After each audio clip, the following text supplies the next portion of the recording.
If you have PCS orders to Peterson Space Force Base and you just don't want that cookie cutter suburb feel, listen up. Because people really do overlook Eastern Colorado Springs completely. And that actually is why it's really just worth taking a serious look. After PCSing multiple times myself, I've learned the hard way that finding a home that matches your lifestyle and not just your commute can really break your time here. And so today, I'm going to be breaking down Eastern Colorado Springs. I'm talking the real housing numbers, the actual lifestyle trade-offs, and whether the BAH is actually going to be able to stretch here.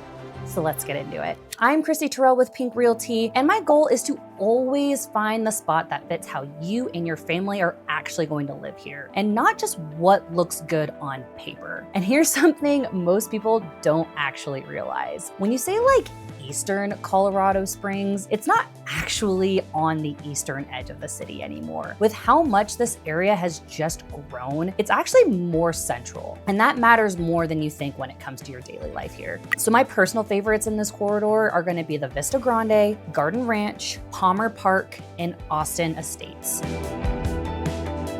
And then the commute from here, as long as you stick to these specific pockets, you're maybe looking at about 10 to 15 minute drive to the gate.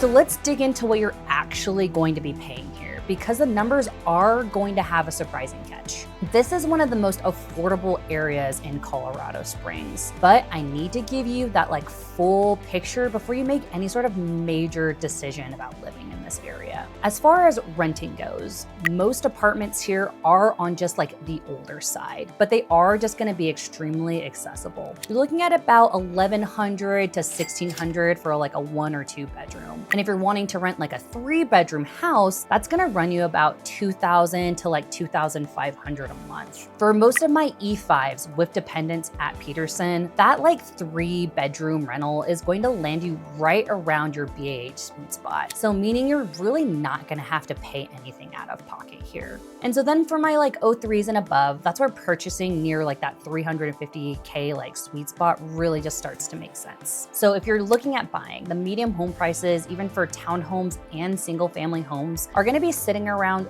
$350K. So this is going to be similar to what you're going to see in like Security Widefield, which is just a more established area, which means the houses are just going to be older. And I'm talking about homes that were built in like the 1940s to like the 1990s. And here's kind of what sets this area apart from Security Widefield. Even compared to that area, the square footage here just tends to run a little bit smaller.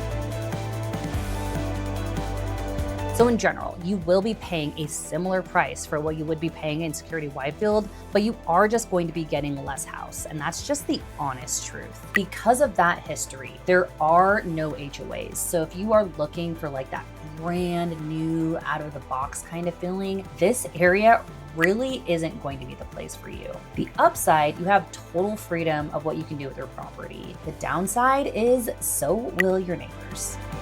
But what you are actually paying for is the location. And I kind of want to show you what that's going to get you. So being this centrally located just means having easy access to the rest of the city, including the rest of the other bases. So for my Fort Carson and Air Force Academy folks, you're looking at maybe a 30-minute drive to get to the gate on just like a really bad day. Now, I do want to be direct about something, because if you're headed out to Schriever, this is just not going to be the neighborhood for you. That commute adds up really, really fast, and it'll make your tour here extremely miserable. I'll link better options for Schriever folks in the playlist at the end of this video. But whether it's Peterson, Fort Carson, or the Academy, the next thing most people kind of overlook is going to be like the school selection. And this will play a factor in what street you should specifically select. In Eastern Colorado Springs, you're primarily under School District 11. So for high schools, my 2 main options are going to be St. Mary's, which is a highly rated private school, and then Mitchell High School, like a really solid public school option. But because you are centrally located, neither one of these is going to put you in any sort of like major like cross-city morning commute. But I do recommend that you do your own research to make sure that the schools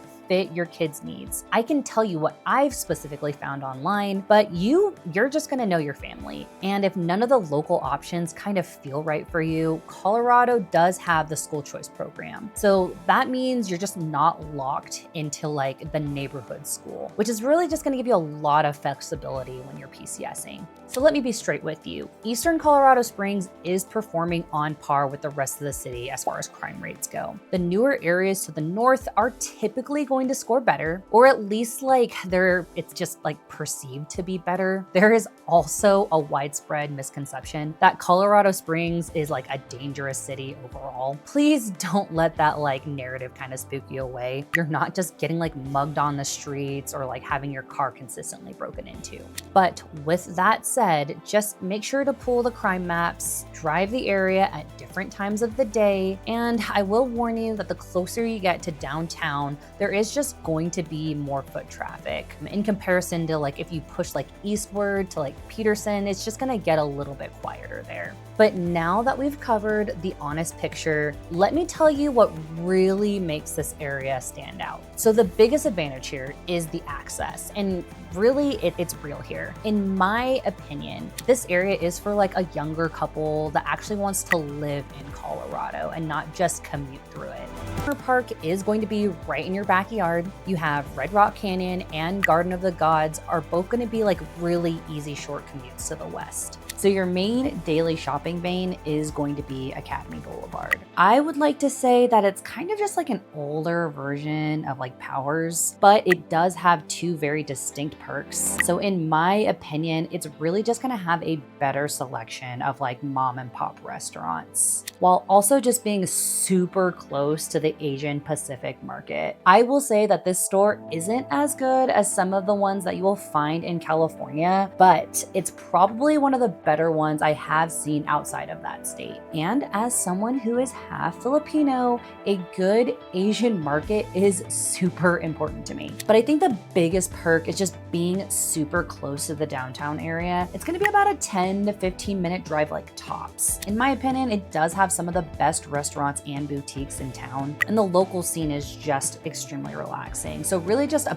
perfect place for just a weekend chill. So in the end, you're trading an older house for serious access to almost everything that makes Colorado Springs just worth living in. And that's the trade-off. And in my opinion, for the right person, that's really gonna be worth it. So bottom line, guys, if your lifestyle is about easy access to almost everything the city has to offer, and you're just working within your BH, this area is really going to be a strong fit. You're trading that new construction and square footage for a location that just makes your day-to-day life easier. If you're thinking about buying in Colorado Springs or just need a game plan before your PCS date, feel free to schedule a free consultation using the QR code below. I'll put together a custom breakdown of what your BAH will actually cover in the market and just which neighborhoods make the most sense for your situation. Make sure to subscribe. I drop videos every Friday to make your PCS to Colorado Springs a lot smoother. And if you're still comparing areas, check out this playlist right here. I'll cover a bunch of different neighborhoods at different budgets and lifestyles. Thanks for watching, and I'll see you in the next one.